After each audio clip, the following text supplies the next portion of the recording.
한겨레죠. 한겨레. 제가 이 글을 고른 이유는요. 일단 이 글하고 맥락이 이어지는 부분도 있고요. 한겨레 다운 글이에요. 한겨레 다운 글입니다. 자, 그리고 이 청야전술이라는 거 저 처음 봤어요.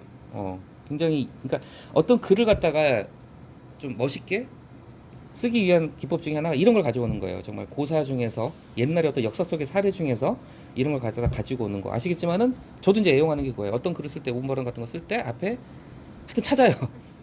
찾아요. 사자성어 됐건 뭐 외국 속담이 됐건 뭐 하나 가져옵니다. 예, 그래야지 글이 조금 좀 좀 그럴싸해 보이니까 다 읽어보셨을 테니까 청야 그냥 다 들력을 깨끗이 한다. 저 처음 배워요. 저도 이번에 처음 배웠어요. 자, 적군의 손에 들어가기 전에 그냥 그러니까 이게 어떻게 보면 정말 배수진을 쳐버리는 거죠. 왜냐 그 들판을 다 태워버리면 내먹을 것도 없어지는 거예요. 내먹을 것도 없어지는 거예요. 근데 성에 들어가서 성문 걸어 잠그기 전에 군 전쟁에서 제일 중요한 게 뭐냐면 사람들이 흔히 잘 모르는 건데 무기 좋고 뭐 전술이 좋고 이런 것보다 더 중요한 게요. 보급이에요, 보급. 전쟁은 보급입니다.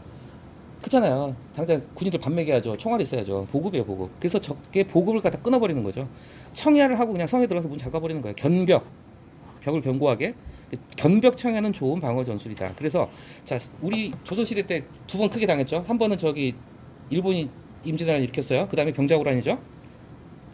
일본한테도 먹혔어요 이게. 왜냐 일본은요 아시겠지만 일본은 섬나라잖아요. 얘는 해군 나라예요. 지금도 마찬가지지만 해군의 나라입니다. 육군 약해요. 물론 이제 지금은 미군 저기 일본 전략자들도 이제 돈 처발라 가지고 첨단 무기 다 가지고 있지만 전통적으로 일본 해군 강국이지 육상자는 약해요. 그렇기 때문에 임진왜란을 갖다가 우리가 막아낼 수 있었던 이유 중에 하나가 일본 애들이 육전에서 많이 약했어요.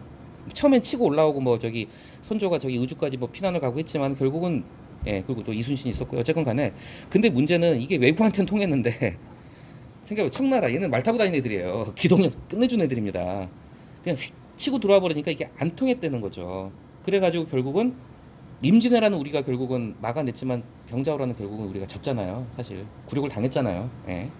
자, 그래서 이 청야전법을 먼저 얘기를 하고 나서 그 다음 단락에서 청야전술을 생각나게 한다. 약간 좀 억지스럽긴 하지만 그래도 이렇게 갖다 붙였습니다. 뭐냐? 세입 기반을 무너뜨려. 앞에서 여러 번 말씀드렸죠. 지금 법인세 너무 깎아줬어요. 세금이 줄어들고 있어요. 세수가 줄어들고 있어요. 세입 기반을 무너뜨려서 복지 재원을 없애버린다. 이게 한겨레 다운 글이에요. 그래서 구체적인 수치 나왔죠. 아까도 말씀드렸지만 경제 관련된 특히 이런 논설문은요 숫자 없으면 아무 의미가 없어요. 무조건 숫자가 들어가야 됩니다. 그래서 기획재정부 발표 자료를 갖다 근거로 가지고 왔죠. 얼마 줄었고 얼마 줄었고 얼마 줄었고. 자, 세수 15% 가량이 뭐 이 구체적으로 지방교부세 제가 정확히 모르겠지만 지방교부세 이거는 당장 지자체에 타격을 줍니다. 지방 말 그대로 지방에 주는 교부세잖아요. 뭐 교육고 이게 줄어들게 됐다. 마지막 달러에서 간단하게 정리를 합니다.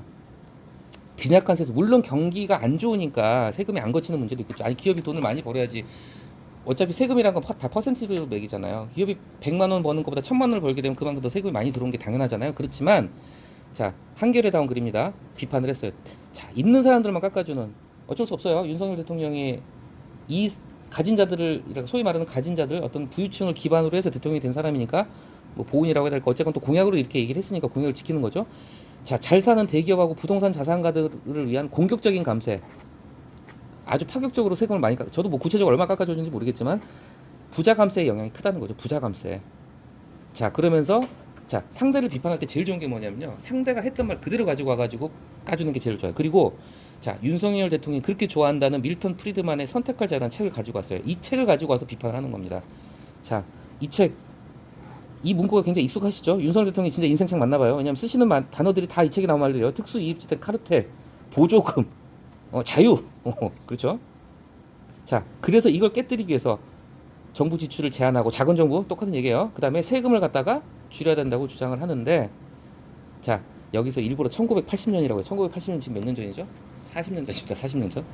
자, 윤석열 대통령이 강조해 쓰는 이 어휘가 일부러 이거 그냥 넣은 거 아니에요. 살짝 까는 거예요. 비꼬는 거예요. 그러니까 일부러 이 책이 40년 전 책이라는 걸 얘기한 거예요. 구닥다리 책이다.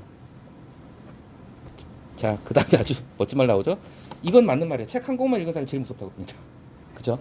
아예 안 읽은 사람보다 더 무서운 사람이 왜냐? 편협된 사고방식, 자기만의 어떤 독선, 고집에 사로잡히기 쉬우니까요. 갑자기 이 구절을 보니까 생각나는데 그런 말이 있어요. 그 삼국지 삼국지를 한 번도 안 읽은 사람은 상대도 하지 마라. 바보라는 거죠, 바보. 좀 극단적으로 얘기하면 뭐 안 읽어도 바보 아닙니다.